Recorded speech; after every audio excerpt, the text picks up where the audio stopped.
Every time I've opened up Twitter and I'm just scrolling, you're always going to see a thread of someone talking shit about Spider-Man 2. This game did not live up to the hype. What went wrong with Spider-Man 2? Why Spider-Man 2 didn't hit like the other ones? And just every day, that's what the algorithm has been feeding me. So I say, you know what? I'm going to make a video that's going to be in total defense of Spider-Man 2. I love that game. I cried towards the end. I thought the story was pretty moving. I loved playing as Venom. So I said, you know what? I already have the platinum in the game. I'm on New Game Plus. I'm about to prove these guys and girls wrong. I re-downloaded Spider-Man 2. I jumped in and I started swinging and I started wingsuiting and I'm saying, yeah, man, it looks great. This is a vibe. I started writing and scripting about how Spider-Man 2 hate was so forced. So let me take another step. Let me re-download Spider-Man 2018 and just so I can compare the two. Now, mind you, I have over 200 hours in Spider-Man 2018 on PC and PS5. But it's been a little while since I jumped in because I didn't feel a need to, since Spider-Man 2 is quote unquote the better, more polished game and newer. As you see here, from the moment that I loaded in and I jumped down and started swinging, I said, oh no. In real time, I had a realization. I got chill bumps. I said, oh no, this is so much better. I said, oh no. The combat, the vibe, the speed, even the aesthetics, the lighting, it just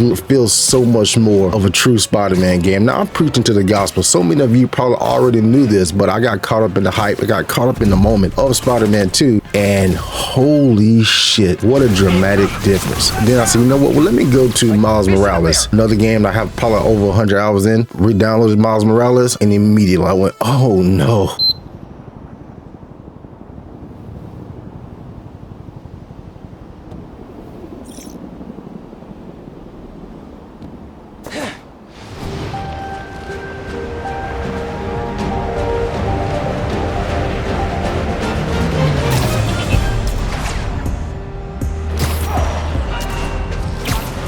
Oh no, brother. The swag, the New York in the snow, it's the Christmas vibe. Miles Morales is freaking taking selfies. The swing is a lot more tighter and a lot more fluid. The combat, Miles is OP as usual. It's phenomenal. And that was a much smaller game. Then I went back to Spider-Man 2 and it felt like shit.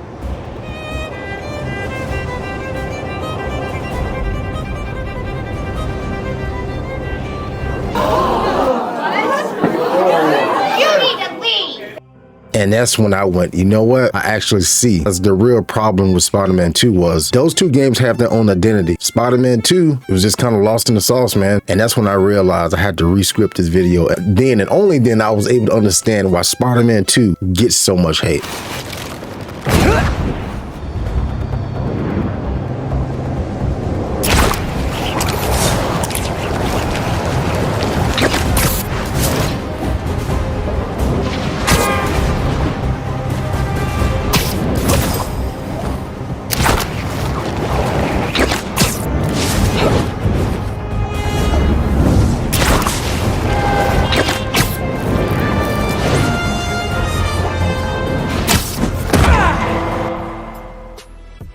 Now, I want to be clear. Spider-Man is my shit. Insomniac Games is my shit. I've been fiending for the next Wolverine game as Tyrone Bingham's on crack. And if you watch Dave Chappelle, you know that reference. If not, Google it. Bitches, I'm not here to educate you. Perfect. The first time, and I cut this out on my original playthrough that I did here on the channel, the first time I actually played Spider-Man 2 when you have the opening, and I went back and redid all the opening sequences in the game from 2018, from Miles Morales, and the Spider-Man 2. Don't get me twisted, Spider-Man 2's opening was fantastic. It was cool, but for me, that fight glitched 2 times. Like, Sandman just stopped moving. I couldn't do anything, so I had to restart the previous stage and had to start it over twice. Now, again, I cut this out of my original playthrough because I was just so hyped to have the game. I didn't really care. I said, oh, you know what? Maybe I get a first day patch and kind of move on. But that was just only the beginning. I probably had a grocery list of bugs and glitches that I received that made me restart at the previous checkpoint in Spider-Man 2. And that was very disheartening. It was very shocking. Again, Ratchet & Clank Rift Apart is one of my favorite games of all time, on top of all the other Spider-Man games. And I never had any bugs. I mean, maybe a glitch here or there, but I never had any bugs in the Insomniac game. So the fact that I was getting this many bugs this early, especially in the intro, is a whole bunch of shit going on. That really kind of took me back. But again, I was so engulfed in the hype, I didn't even care, bro. It's like when I was playing Jedi Survivor and that game ran at like 17 frames per second and like 480 HP, and I didn't give a shit. I was out there zing, zing, because I was so excited and I just wanted to play the game. That was only then I used to talk shit about people when a broken game came out and people would comment, I'm having fun, don't imagine me, oh, I don't care about the book, I'm just kind of having fun. That was the moment I went, okay, I get it now. So from that point there, I was able to truly understand how you can just ignore shit and push forward if you're that excited and the game is essentially that good. Personally really enjoyed Kraven the Hunter. I thought he was a cool character, and especially compared to like the Sony Movies version. But this one was cool. I like a raw character who's just, hey man, I don't really have a problem with you, but I just want some smoke. Kraven just wanted to fade, bro. He just wanted to fight somebody. He was already dying of the terminal illness that he had. So he said, you know what, fuck it. I don't want this cancer to take me out. I want to go out on my own terms. I want somebody to put me out of my misery. And I thought it was great. But again, I agree with a lot of the criticisms that they cut his storyline short. They rushed us into Venom. Even then, whenever we got control of Venom, I still wasn't expecting it, even though I was hopeful and that was the rumor. But when it finally happened, I thought it was hype. At least I was hype. I mean, my reaction, I was I was hype as fuck, bro. But again, we only got to play with him like such a short period of time. It wasn't, people started doing mods and stuff where you can play with Venom more, but they didn't give us a lot of time with Venom. And that's, you know, that was the collector's edition, was Venom. He was the selling point of Spider-Man 2 for me. He was the big bad villain that everyone wanted to play with. So the fact that they only gave us a slither of time to play with him, even though we did get the symbiote suit, which I thought that was great. I mean, again, overall, Spider-Man 2 is fantastic. But if we're comparing it to Spider-Man 2018 and Miles Morales, and some people would go as far as saying like this Spider-Man, even this Spider-Man is better than Spider-Man 2. I got a few other ones I can't find them, and I get what you're saying, but let's not get crazy now. Because before Spider-Man 2 came out, all the improvements that Spider-Man 2 came out was everything that the community was requesting. They had the first hands-on preview and people was coming back reporting all the changes that they made. And these was questions that people had. Gamers wanted to be able to do the loop-de-loop. I don't think anybody really wanted the wingsuits, even me. The wingsuits was cool on the surface. They looked real cool. But it's a Spider-Man game and we're there to swing. And I mean, after a while, I barely even used the wingsuits unless I absolutely had to. I like swinging. I was a guy to kind of swing it wherever I need to go because it's a Spider-Man game, not a Superman game, or hell, even a Batman game. Even though people make comparisons to Batman, Arkham, and Spider-Man, you see that on Twitter all the time as well too. Like, which game is better? Well, obviously it's fucking Batman Arkham. That changed the game of superhero DNA. You can't compare the Batman Arkham to anything else. I mean, that, or just the Batman Arkham series to anything else, bro. I mean, that's just goated. But again, that's what online discourse does. But I believe a lot of those new mechanics, they end up getting a diminishing return, so to speak, because the game is so polished and it looks so well. I think it almost loses that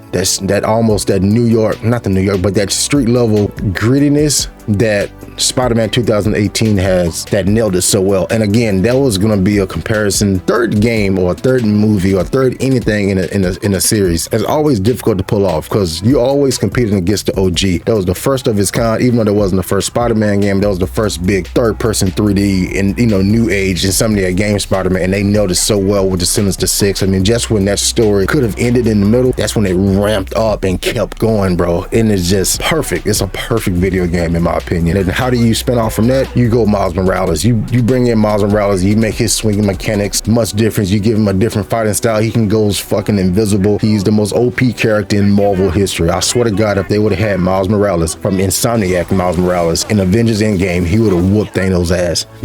Tony Stark would still be alive and he wouldn't be fucking Dr. Doom coming up. Miles Morales is him, bro. He was so OP, bro. You can tell that was a Miles Morales game. Then you get to Spider-Man 2, switch back and forth between Miles and Spider-Man. A lot of things with that was cool. It's just still didn't feel, playing as Peter Parker in Spider-Man 2 does not feel as good as playing as Peter Parker in Spider-Man 1. Playing as Miles Morales in Spider-Man 2 does not feel as good as it does to play Miles Morales in the Miles Morales game. Now, could that be because it's different teams, or is because the game is solely focused on that character? That's possible. If you're going to make a game with both Spider-Mans, then you need to feel that distinctive difference between the two. And besides just a few of the fighting moves and Miles being able to go invisible. By the way, just in general, Miles Morales is just more fun to play with, again, because he's so fucking OP. I think most people could agree with that, whether you like Miles or not. Spider-Man 2 was a disgusting success for PlayStation Insomniac games. I think as of April 2024, they've sold over 11 million copies of Spider-Man 2. They've greatly exceeded the amount of money that they get. This is the best-selling PlayStation game. This is the best-selling PlayStation 5 game, and the PlayStation 5 game that has moved the most PlayStation 5 units for PlayStation. That is a fact. This is just the loud minority that's on the internet. This is not a worldwide reflection of how most people feel about Spider-Man 2. Because if that was the case, it wouldn't have sold so many. Spider-Man is going to sell like a Batman game. It's going to fucking sell like a Superman game, not in 64. Whenever it finally does happen, it's going to sell. Certain games, all you need to do is just sell it. Unless you let WB get his hands on it and fucking add some microtransaction Suicide Squad fucking got tonight. This was peak DEI and woke movement online. No non-binary and all the other bullshit that they talk about. This is at the peak of it. They definitely did have one side quest whenever you plan as a gay couple. Then they had Miles Morales' girlfriend who happens to be black and she was deaf. One thing I didn't like, I don't give a shit about her race and like that, obviously. But when Spider-Man was getting his ass whooped, getting like 20v1, and Miles over there spitting game, I'm just like, bro, what are we doing? Better lock in. The whole city is like a symbiote right now. You spitting game? Sign language? But that was a lot of the small minority was pushed into the forefront as for why Spider-Man 2 didn't win Game of the Year, even though it was in one of the most insane gaming years of all time, and people wonder why it didn't win Gotti. Or in 2018 when it went up against what God of War and Red Dead and like Zelda or whatever Nintendo game was out at that time. I mean, this was just an unfortunate product of time. If Spider-Man 1 would have came out in 2021, which is a much less crazier year, it probably would have won, but it's just coming out in times with these big ass games coming out, and that's happened. Like Wolverine may come out next year, right? Same year as fucking GTA 6, same year as many other crazy games. So it's just about time. And so I don't think being woke or DEI or all the other bullshit that you hear people spewing online is much less now compared to a few months ago. I think the Venom, see what I did there, has been kind of taken away, thank God, and a lot of the grifters have kind of moved on to other shit. This was, in my opinion, the least of Spider-Man 2's worries because they had a lot of other shit going on that actually mattered, like gameplay mechanics, repetitive story arcs, non-story arcs, glitches, as I've named before. This is what pissed me off more than anything in any of the Spider-Man games. In Spider-Man 2018, when you stop a car from running away, what can you do? You stop it, you mash triangle, and you can go. And if you don't get it, the car falls on you, right? Miles Morales, boom, boom, boom, boom. You see a car, you stop it, what you can do? You can tap it, right? 2008, Spider-Man 2, you mash triangle, you stop the car, nothing. They took it away. That pissed me off more than anything, bro. It made me so fucking mad because it's such a simple, because the game already has a lot of QTEs, and why would they take that away just to kind of make it different than the other two? No, there's no point if you can chase down the cars. All you got to do is mash triangle. I mean, you swing from left or right to kind of hit someone, but that's it. So small details like that is reasons why I go, okay, I can see how all of this shit can start to compound and add up.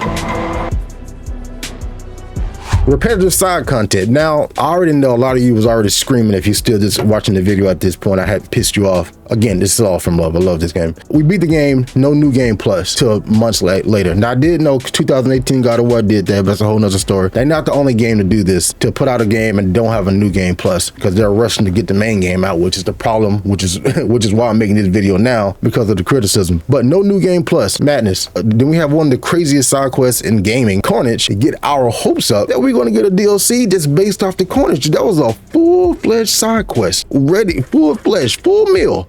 And we was ready for the DLC. Come out saying there's gonna be no fucking DLC. So what was all that for? We gotta wait to Spider-Man 3 in 2035 to get to see that come full circle. Now I do know they had the massive Insomniac leaks that kind of I know that fucked up a lot of stuff. And we're supposed to get like a Venom game, but like just unfinished side quests like that, bro. Like, and don't get it twisted. There one side quest to me that was actually probably more emotional than the actual full story. To me, the side quest with the old homeless man and you're flying around with the birds, that was one of the most beautiful side quests I've done in a video game, period. That felt like the heart and soul of the original game. That side quest was probably was a little better than the main story, if I'm being completely honest. And that one was fantastic. That one touched my heart. I was emotional. And then, of course, if you've done that side quest and if you got the platinum, as most people probably did, because that was a very easy platinum, especially if I got it. I don't get many platinums at all. I have like 2. Wukong, which is brutal, and Spider-Man 2. As for recent games over the last 5 years since I've been on YouTube. So the side quests that they did have just kind of just blue balled us and left it unfinished because we're not getting a resolution. In particular, I'm talking about the Carnage story.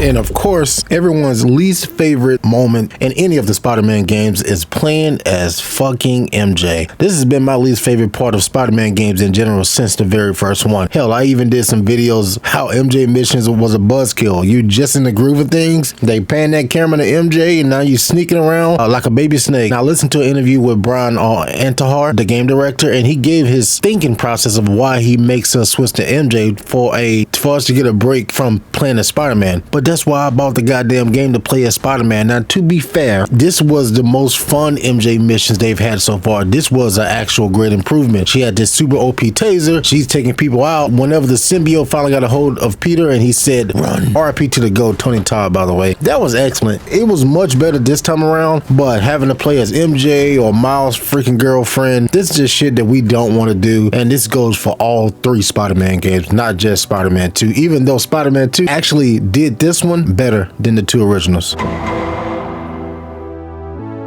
And just to kind of bring this bitch home, Spider-Man 2018 and Miles Morales, it was just such a high bar for them to try to compete with. But making a 3rd game in a very popular series is extremely difficult because you want to make the gamers feel like this is not just a DLC, that this is a totally new game. So I understand it. And they probably should have, in my opinion, maybe they should have took a heavy break and put out Wolverine before they did Spider-Man 2. They would have gave them a break in between but they did have a break in between because the Miles Morales team was a little different. I don't know, man. I just think they missed the mark compared to the other games. But again, the game sold like probably over 15 million at this point. I enjoyed it. You enjoyed it. Most people enjoyed it. But for the game to be at the peak that it should have been, it absolutely missed the mark. And everything that I've listed today is the main shit that you see online that people talking about, and is all the main shit that really concerned me. Overall, it's still one of the best games in the PlayStation 5 generation. Now, some may say PlayStation didn't make a lot of games so far for PlayStation 5. I get that. But as for me and my taste and my gaming style, it definitely hit the mark. But I can totally understand